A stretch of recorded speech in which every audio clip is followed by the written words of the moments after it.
अजमेर शरीफ दरगाह में हुआ ख्वाजा गरीब नवाज का जिंदा करिश्मा। दोस्तों, आज हम आपको अजमेर शरीफ का पूरा इतिहास बताएंगे और साथ ही साथ हम आपको ये भी बताएंगे कि अजमेर शरीफ, जो कि एक हिंदू राजा पृथ्वीराज चौहान का गढ़ था, वहां एक फकीर का दरगाह कैसे बन गया। अजमेर में उस वक्त एक मंदिर हुआ करता था, जो अजमेर का बहुत बड़ा मंदिर था, और ये मंदिर सिर्फ राजा और रानियों की इबादत के लिए ही खास था। और इस मंदिर के पास ही एक तालाब भी था, जिसको आज हम और आप अना सागर के नाम से जानते और पहचानते हैं।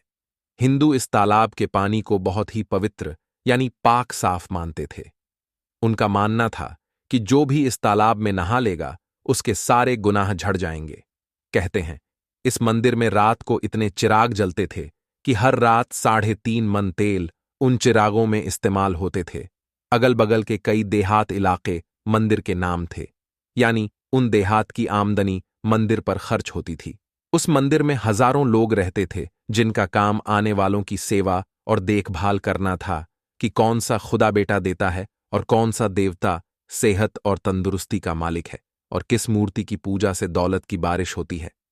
हजरत ख्वाजा गरीब नवाज रहमतुल्लाही ताला अलैह उस मंदिर के पास चले गए और अनासागर से कुछ दूरी पर चटाई बिछाकर अपने मुरीदों के साथ बैठ गए, और उसी वक्त असर का वक्त हो गया। लिहाजा आप रहमतुल्लाही अलैह ने हजरत कुतुबुद्दीन बख्तियार काकी रहमतुल्लाही अलैह से अजान देने को कहा। कुफ्र सिर्क के गढ़ अजमेर में अल्लाह की वाहदानियत और मोहम्मद मुस्तफ़ा सल्लल्लाहु अलैहि वसल्लम की रिसालत का ये पहला ऐलान था। वो लोग इस्लाम को नहीं जानते थे कि इस्लाम क्या है। चुनांचे अजान की आवाज सुनकर वो हैरान हो गए और अपने घर से निकल आए। सब मुसाफिरों ने अना सागर के पानी से वजू किया और नमाज पढ़ना शुरू किया। सब हिंदू हैरान रह गए कि सब भगवान तो अंदर है, तो फिर ये लोग किस भगवान को पुकार रहे हैं। जब शाम हुई तो राजा के ऊंट, जो दिन में चरने के लिए गए हुए थे, अपने चरवाहों के साथ वापस आने लगे। इत्तेफाक से जहां हजरत ख्वाजा गरीब नवाज रहमतुल्लाही ताला अलैह अपने साथियों के साथ बैठे थे, वो जगह राजा के ऊंटों के बैठने की थी। चरवाहों ने ख्वाजा गरीब नवाज रहमतुल्लाही ताला अलैह से कहा, उठो बाबा, ऊंटों के बैठने की जगह खाली करो। आप रहमतुल्लाही ताला अलैह ने फरमाया, इतना बड़ा मैदान पड़ा है, ऊंट तो कहीं भी बैठ सकते हैं, क्यों मुसाफिरों को तंग करते हो। लेकिन वो ना माने और जिद करते रहे कि ऊंट इसी जगह पर बैठेंगे। आखिर उन्होंने बहुत बदतमीजी से कहा, ये राजा के ऊंटों के बैठने की जगह है और इधर राजा के ऊंट ही बैठेंगे, तुम लोग कहीं और डेरा लगाओ। आखिर आप रहमतुल्लाही ताला अलैह ने उठते हुए हजरत कुतुबुद्दीन से फरमाया, उठो, कुतुबुद्दीन ये कह रहे हैं कि ऊंटों के बैठने की जगह है, तो चलो, ऊंट ही बैठे रहेंगे। ये कहकर आप रहमतुल्लाही ताला अलैह अपने साथियों के साथ वहां से उठ गए। अगली सुबह जब ऊंटों को चराने का वक्त आया और उनको चराने के लिए ले जाने लगे, तो चरवाहों ने ऊंटों को उठाना चाहा, लेकिन पता नहीं ऊंट तो उठने के काबिल ही नहीं थे। उन्होंने ऊंटों को मार मार कर जबरदस्ती उठाना चाहा, लेकिन वो बैठे ही रहे। चरवाहे बहुत परेशान थे कि जो ऊंट उनके एक इशारे पर उठ जाते थे, आज क्या हो गया है, क्यों नहीं उठ पा रहे हैं। आखिर उन्हें याद आया कि कल उस मुसाफिर फकीर ने कहा था कि चलो ऊंट ही बैठे रहेंगे। लोग इकट्ठा होना शुरू हो गए। कोई कह रहा था कि फकीर कोई काबिल जादूगर है, और किसी ने कहा कि वो कोई भगवान का अवतार है। धीरे धीरे बात राजा तक पहुंच गई कि एक मुसाफिर फकीर ने राजा के ऊंटों पर जादू कर दिया है। राजा ने ख्वाजा गरीब नवाज रहमतुल्लाही ताला अलैह को पैगाम भेजा कि तुम कैसे फकीर हो जो बेजुबानों को बांध कर रखते हो।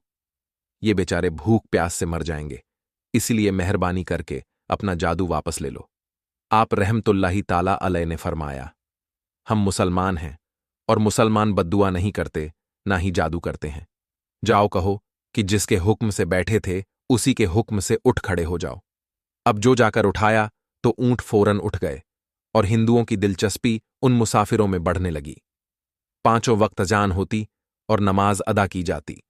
आखिर राजा तक ये बात पहुंच गई कि कुछ फकीर आए हैं जो मुसलमान हैं, पांचों वक्त अजान देते हैं और हमारे पवित्र तालाब को हाथ मुंह धोकर भ्रष्ट करते हैं, यानी कि नापाक कर देते हैं, और तो और हमारे धर्म के खिलाफ बातें करते हैं। कहते हैं कि मूर्तियां पूजने के काबिल नहीं हैं। ये तो सिर्फ पत्थर है, इसलिए उन्हें यहां से उठाया जाना चाहिए। राजा ने फकीरों को पैगाम भिजवाया कि तुम लोग मांस गोश्त खाते हो और हमारे धर्म के खिलाफ बोलते हो, और तो और हमारे पाक तालाब को अपने हाथ डालकर नापाक करते हो, जो हम बर्दाश्त नहीं कर सकते। इसलिए तुम लोग यहां से चले जाओ। आप रहमतुल्लाही ताला अलैह ने फरमाया कि और भी तो इतने आदमी आते हैं, हमारे पानी पी लेने से कौन सी कमी आ जाएगी। लेकिन वो कहने लगे कि वो सब हमारे अपने धर्म के लोग हैं और तुम दूसरे धर्म के हो। आइंदा तुम लोगों ने तालाब को नापाक किया तो हम बर्दाश्त नहीं करेंगे। आप रहमतुल्लाही ताला अलैह ने हजरत कुतुबुद्दीन बख्तियार काकी रहमतुल्लाही ताला अलैह से फरमाया, कुतुबुद्दीन शायद ये लोग आइंदा हमारे पानी लेने पर कोई लड़ाई झगड़ा करेंगे। जाओ एक मस्किजे में पानी ले आओ ताकि जरूरत के वक्त कुछ तो पानी मौजूद हो। लिहाजा हजरत कुतुबुद्दीन रहमतुल्लाही ताला अलैह ने उनसे फरमाया कि चलो हम मस्किजे से पानी से भर लेते हैं। वो इस शर्त पे मान गए कि तुम्हारा जिस्म पानी से छूना नहीं चाहिए। हजरत कुतुबुद्दीन रहमतुल्लाही ताला अलैह तालाब की सीढ़ियों पर जाकर बैठे और मस्किजा पानी में डुबो दिया। जब वो भर गया तो हजरत कुतुबुद्दीन रहमतुल्लाही ताला अलैह ने वो मस्किजा ऊपर खींचा, लेकिन जैसे ही मस्किजा पानी से बाहर आया तो अनासागर का पानी सूख चुका था। ऐसा लग रहा था कि अनासागर का सारा पानी मस्किजे में बंद हो गया था। अनासागर का सूखना था कि पूरे अजमेर में कोहराम मच गया और वो रो रहे थे कि जो हम गुनाहों की गठरियां लाते हैं और अनासागर में गुस्ल करके उनसे छुटकारा पा लेते हैं, अब हम गुनाहों का बोझ लिए किधर जाएंगे। सारे इलाके में खबर फैल गई कि मुसाफिर फकीर ने जादू के जोर से अनासागर को सुखा दिया। राजा पृथ्वीराज चौहान ने जब ये सुना तो वो बहुत परेशान हो गया। उसने अपनों वजीरों को बुलाया। सबने यही कहा कि फकीर या तो जादूगर है या फिर वाकई में कोई कामिल फकीर है। साथ ही वो परेशान हुए कि अजमेर की रौनक तो थी ही अनासागर के दम से, उसी की वजह से तो लोग दूर दूर से अजमेर आते थे और अपना ईमान ताज़ा करके लौटते थे। अनासागर के सूख जाने से हिंदू धर्म के प्रचार को बहुत बड़ा धक्का लगेगा और ये बहुत ही हैरान करने वाली बात थी। आखिर तय किया गया कि फकीर से बात किया जाए। आखिर वो चाहता क्या है? अगर उसकी जरूरत खाने पीने की चीजें होंगी तो हम मान लेंगे, या फिर सब मर्द औरतें और बच्चे जाकर फकीर को मनाएंगे कि लोगों को परेशानी से बचा लीजिए और हम पर रहम कीजिए। हम पाप का बोझ उठाए किधर जाएं और कैसे सुकून पाएंगे, ये काम ज्यादा आसान था। लिहाजा सारे लोग बाबा साहब रहमतुल्लाही ताला अलैह के पास आए और बोले, बाबा तुम भी वजू कर लिया करना, लेकिन भगवान के वास्ते हमारा अनासागर हमें लौटा दो। आप रहमतुल्लाही ताला अलैह ने हजरते कुतुबुद्दीन रहमतुल्लाही ताला अलैह से फरमाया, जाओ कुतुबुद्दीन मस्कीजा वापस तालाब में डाल दो। जैसे ही मस्किजा तालाब में उल्टा गया तो अनासागर किनारों तक उछल आया। उस पानी ने कई दिलों को धो डाला। हिंदू कौम की अपनी तारीख की किताबों में भी हिंदू इतिहासकार इस बात को मानते हैं कि उस शाम 32,000 हिंदू कलमा पढ़कर मुसलमान हुए थे। उन हिंदुओं के मुसलमान हो जाने से हिंदू पंडितों और आम हिंदुओं में भी गुस्से का तूफान उठ खड़ा हुआ था। वो सोच में पड़ गए थे कि फकीर अगर कुछ दिन और इधर रुक गया तो देवी देवताओं का तो नाम लेने वाला भी कोई नहीं होगा। लिहाजा लोगों ने राजा को मजबूर किया कि जल्द से जल्द कुछ किया जाए। राजा पृथ्वीराज चौहान ने मंदिर के बड़े पंडित रामदेव को बुलाया और उसे बाबा साहब रहमतुल्लाही ताला अलैह से मुकाबला करके जल्द से जल्द उन्हें हराने को कहा और अजमेर से बाहर निकाल देने का हुक्म दिया। रामदेव अपने वक्त का माना हुआ पंडित था, जिसके इल्मे काबिलियत के दूर दूर तक धूम मची हुई थी। उसने राजा को यकीन दिलाया कि जल्द ही राजा को कोई अच्छी खबर सुनाएगा। रामदेव बाबा साहब रहमतुल्लाही ताला अलैह के पास आया और उल्टे सीधे सवालत करने शुरू कर दिए। बाबा साहब रहमतुल्लाही ताला अलैह चुप रहे। जब रामदेव ने हद से बढ़कर शोर मचाना शुरू किया तो बाबा साहब रहमतुल्लाही ताला अलैह ने उसकी तरफ आंख उठाई और मुस्कुराकर फरमाया, रामदेव, तू शोर मचा रहा है और मैं तेरे माथे पर ईमान का नूर चमकता देख रहा हूं। इस निगाह और इस लहजे में ना जाने क्या जादू था कि रामदेव कदमों में गिर गया और रोते हुए बोला, बाबा, जिस धर्म के तुम हो उसी धर्म में मुझे भी शामिल कर लो। सब लोग जो ये सब देख रहे थे देखते ही रह गए, हैरान और परेशान थे कि ये क्या हुआ।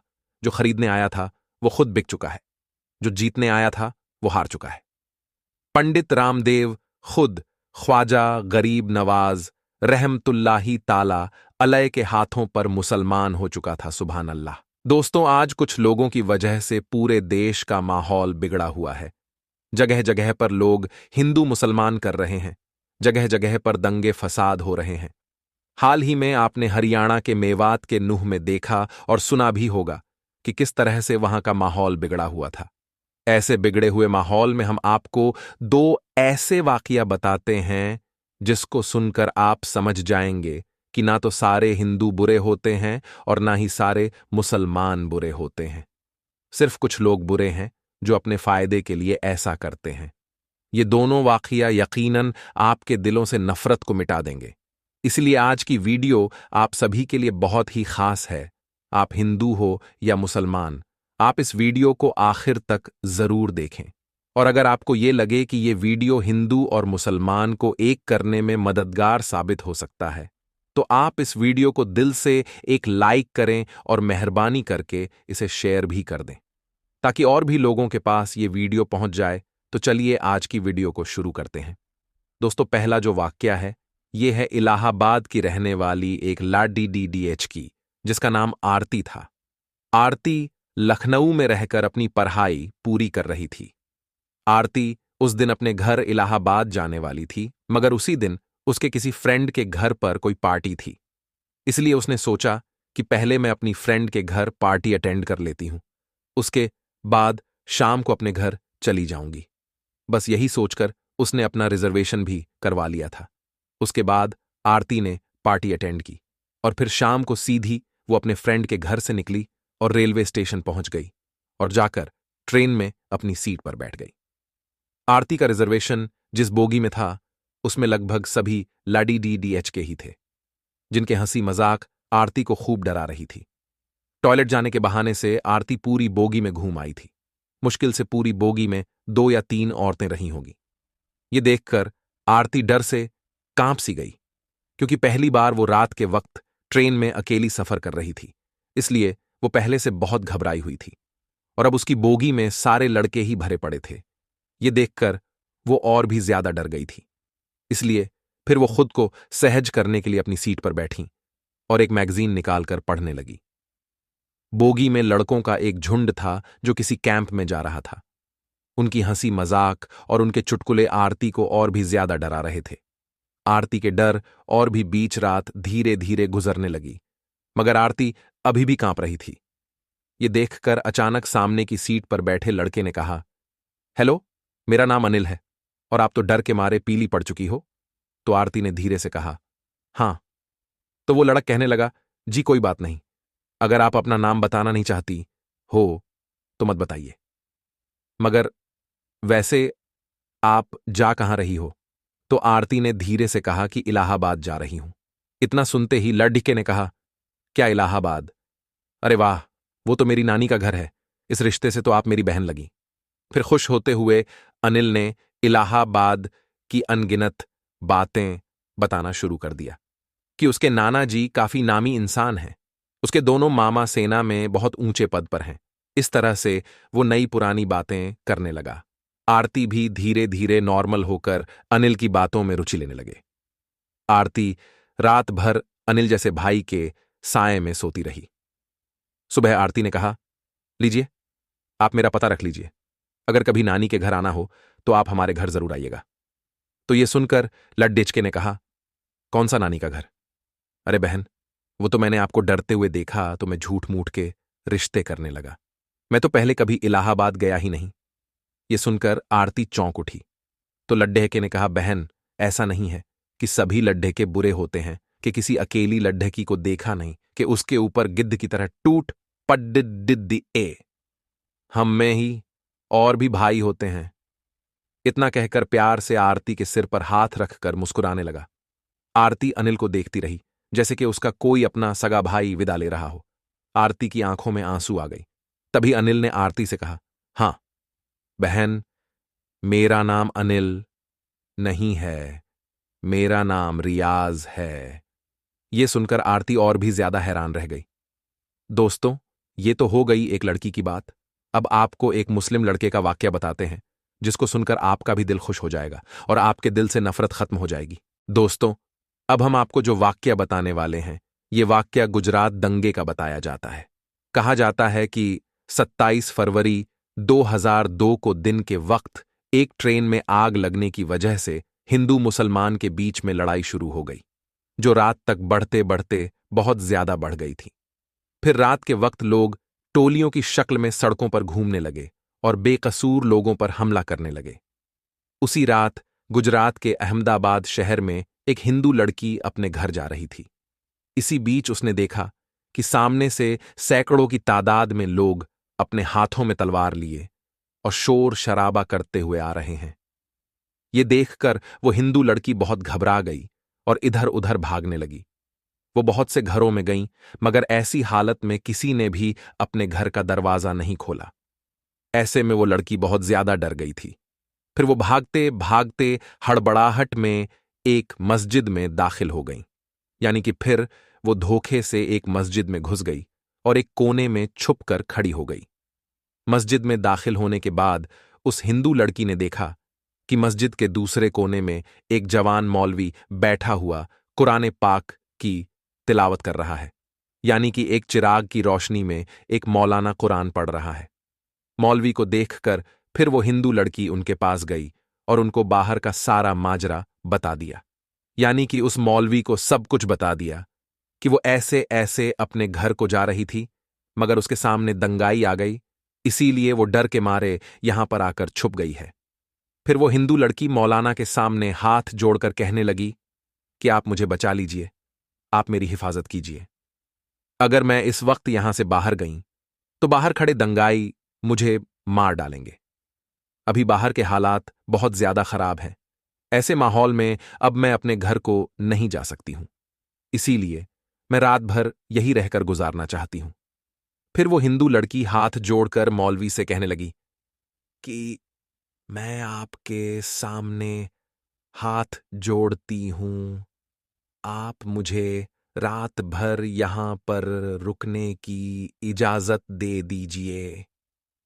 लड़की की इन बातों को सुनने के बाद मौलवी साहब उठे और मस्जिद के दरवाजे पर गए और बाहर के हालात को देखने लगे। मौलवी साहब ने देखा कि बाहर के हालात वाकई में बहुत ज्यादा खराब थीं। सैकड़ों की तादाद में लोग हाथों में लठ लिए इधर उधर घूम रहे हैं और बहुत से लोग हाथों में तलवारें लिए मस्जिद के बाहर खड़े हुए हैं।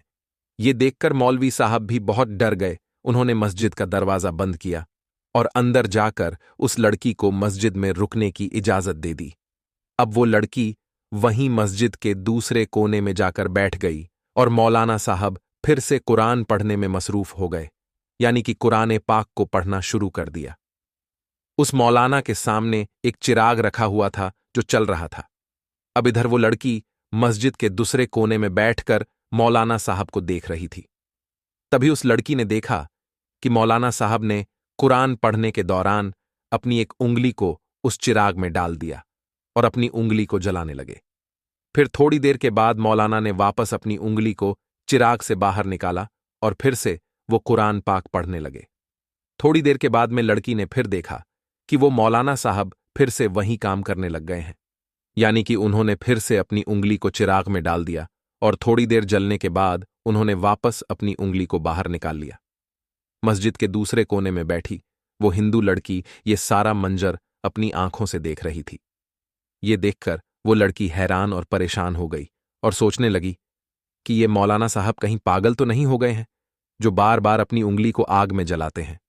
खैर दोस्तों, फिर ऐसे सोचते सोचते उस लड़की की आंख लग गई, यानी कि उसको नींद आ गई और फिर पूरी रात निकल गई और सुबह हो गई। सुबह वो मौलाना उठे और मस्जिद के दरवाजे पर गए और उन्होंने बाहर के हालत देखे। मौलाना साहब ने देखा कि उस वक्त बाहर कोई भी दंगाई नहीं था, यानी कि सारे दंगाई वहां से जा चुके थे। फिर वो मौलाना उस लड़की के पास गए और कहने कि बहन उठो, हमारे नमाज का वक्त हो गया है। अभी थोड़ी देर के बाद ही यहां पर बहुत सारे नमाजी आने वाले हैं, इसीलिए अब तुम्हारा यहां पर रुकना मुनासिब नहीं है। क्योंकि अगर लोगों ने तुमको यहां पर देख लिया तो लोगों में बदगुमानी पैदा हो जाएगी, लोगों में एक डाउट पैदा हो जाएगा। इसलिए अब तुम जल्दी करके यहां से चली जाओ। और मैंने बाहर जाकर देख भी लिया है, अभी बाहर के हालात नॉर्मल है, बाहर का रास्ता भी साफ हो चुका है। अब आप आसानी से अपने घर को जा सकती है। आओ, अब मैं तुमको बाहर तक छोड़ देता हूं। यह सुनकर उस लड़की ने कहा कि अगर बाहर का रास्ता साफ हो चुका है तो मुझे जाने में कोई हर्ज नहीं, मगर मैं जाने से पहले आपसे एक बात जरूर पूछना चाहूंगी।